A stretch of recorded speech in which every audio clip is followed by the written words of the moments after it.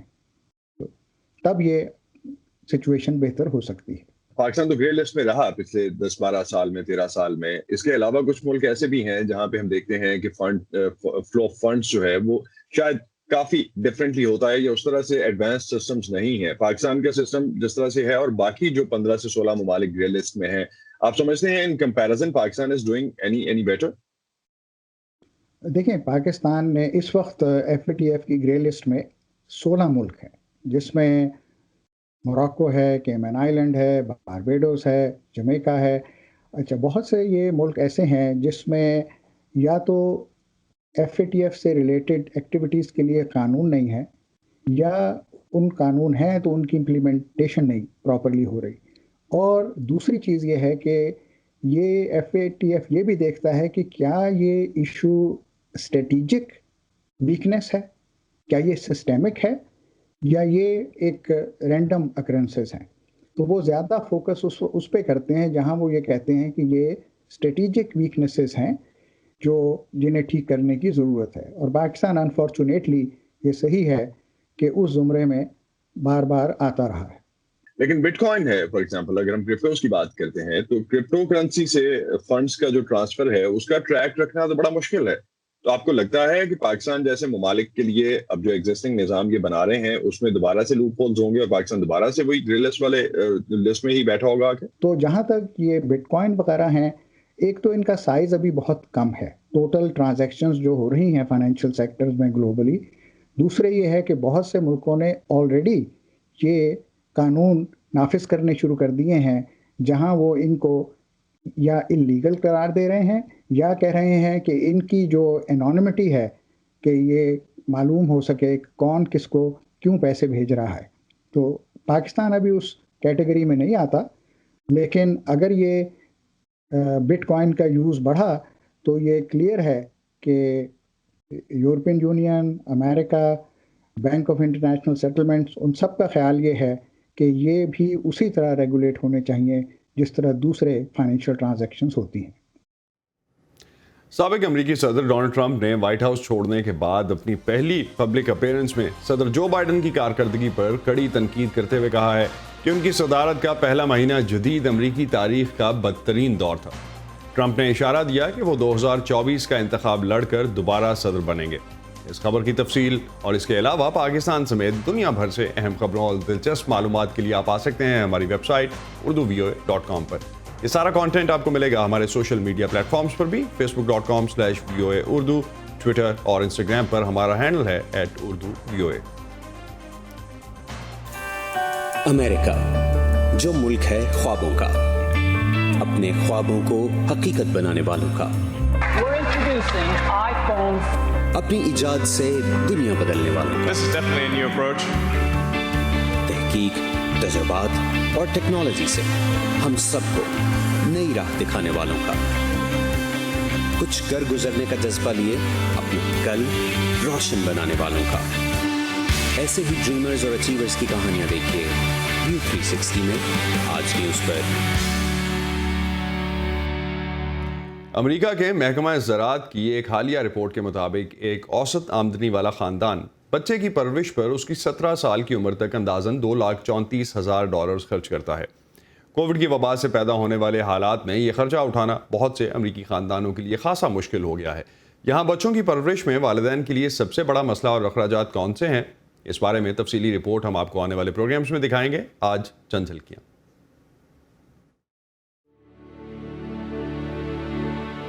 Individual کو آپ گھر پہ بلا رہے ہو یا آپ کسی ڈے کیئر یا اچھے پرائیویٹ اسکول میں اپنے بچوں کو پڑھانا چاہتے ہیں، ڈے کیئر میں بھیجنا چاہتے ہو، that takes almost half of your salary hair.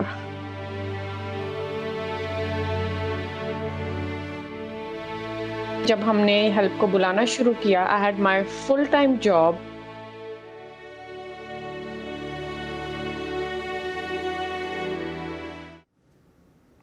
اور شو کی آخری رپورٹ میں کچھ نوسٹالجیا شیئر کرتے ہیں۔ آج کے ڈیجیٹل گیمنگ کے دور میں صوبہ پنجاب کے روایتی کھیل پٹھو گرم، کوکلا چھپاکی، اسٹاپو یا کلائی چھڑانے جیسے کھیل کم ہی دیکھنے کو ملتے ہیں، لیکن اب بھی کچھ لوگ ایسے ہیں جو میلوں کی صورت میں ان کھیلوں کو زندہ رکھے ہوئے ہیں۔ ایسے ہی ایک میلے کے بارے میں بتا رہے ہیں لاہور سے ضیاء الرحمان اپنی اس رپورٹ میں۔ کوکلا چھپاکی جو میں رات آئی ہے، جیرا آگے پیچھے ویکھے ان دی شامت آئی ہے۔ کپڑے کو بل دے کر گھماتی لڑکی دائرے میں بیٹھے کھلاڑیوں میں سے کسی ایک کے پیچھے چپکے سے کپڑا رکھ کر بھاگ جاتی ہے۔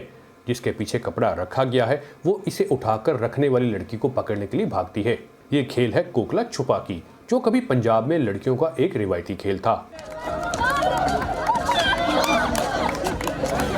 میلوں میں یہ کھیل آج بھی نظر آتے ہیں، مگر لڑکیاں کہتی ہیں کہ ان کے لیے کھلاڑی آج مشکل سے ہی ملتی ہیں۔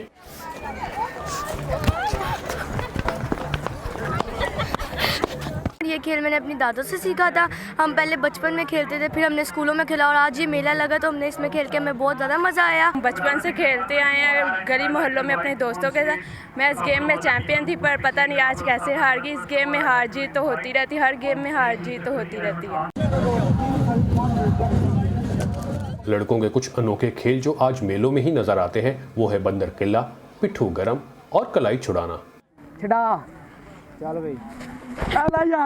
بندر قلعہ میں زمین پر ایک دائرہ بنا کر اس میں جوتیوں کو اکٹھا کیا جاتا ہے، جس کی حفاظت پر ایک کھلاڑی مامور ہوتا ہے، جبکہ دیگر کھلاڑی جوتیوں کی مدد سے ہی دائرے میں رکھی جوتیوں کو نکالتے ہیں۔ پٹھو گرم میں لکڑی یا مٹی کی بنی ٹھیکریوں کو ایک ترتیب سے جوڑا جاتا ہے، جسے ایک کھلاڑی گیند کی مدد سے نشانہ لے کر گراتا ہے اور بھاگ جاتا ہے۔ مقابلہ کرانے والے کہتے ہیں یہ صرف کھیل نہیں بلکہ ثقافت ہے۔ یہ جو گیمز ہیں پاکستان کا، یہ ثقافت ہے پاکستان کی، لیکن یہ بالکل ختم ہو چکی ہے۔ ابھی کسی بھی نیو جنریشن کو پتہ نہیں ہے، جیسے کہ پٹھو گرم ہے، بندر قلعہ ہے، گلی ڈنڈا ہے، کوکلا چھپاکی ہے، کسی قسم کا کوئی پتہ نہیں، علم ہی نہیں ہے۔ لیکن انہوں نے یہ بہت اچھا اسٹیپ لیا ہے کہ لوگوں کو بتایا کہ ہماری ثقافت یہ ہے۔ وہ چاہتے ہیں کہ یہ گیم میں، بلکہ ہم بھی چاہتے ہیں کہ یہ پاکستان میں بلکہ اس پنجاب میں یہ زندہ رہے۔ کلائی چھڑانا کے مقابلوں میں ایک کھلاڑی مد مقابل کی کلائی زور سے تھامتا ہے، جسے دوسرا کھلاڑی چھڑانے کی کوشش کرتا ہے۔ میلے کسی بھی ثقافت کا اہم حصہ ہوتے ہیں۔ ان کے انعقاد سے نہ صرف روایتی کھیلیں زندہ رہتی ہیں بلکہ یہ کلچر آنے والی نسلوں کو بھی منتقل ہوتا رہتا ہے۔ پاکستان کے دیگر حصوں کی طرح پنجاب میں فصل کی کٹائی کے موقع پر میلوں کا انعقاد ایک روایت ہے جو زمین کے ساتھ لوگوں کا رشتہ جوڑے رکھے ہوئے ہے۔ یہاں روایتی کھیلوں کے ساتھ ساتھ روایتی کھانوں کا بھی مزہ مل جاتا ہے۔ جو کراپ پاکستان میں تیار ہوتی ہے اس کو سیلیبریٹ کرتے ہیں، اور جہاں تیار ہوتی ہے وہاں جا کے سیلیبریٹ کرتے ہیں۔ اگر آپ ان گیمز میں ہیں، آپ کا رشتہ زمین سے جڑا ہوا ہے، اسٹاپو ہو گیا، بندر قلعہ ہو گیا، یہ ہو گیا، وہ اس کو ارتھنگ کہا جاتا ہے۔ ارتھنگ آپ کی امیونٹی کا سب سے بڑا سورس ہے۔ ویڈیو گیمز کے دور میں روایتی کھیلوں کے مقابلے کم نظر آتے ہیں، مگر یہ آج بھی زندہ ہیں اور انہیں دیکھنے کا جیسا مزہ میلوں میں آتا ہے وہ کہیں اور نہیں مل سکتا۔ ضیاء الرحمان، VOA اردو، لاہور۔ اسی نوٹ پہ آج کا ویو 360 ختم کرتے ہیں۔ اسٹے سیف، اور پروگرام پر فیڈ بیک کے لیے آپ آ سکتے ہیں facebook.com/VOA اردو کے پیج پر، اور ٹویٹر انسٹاگرام پر ہمارا ہینڈل ہے @urduvoa۔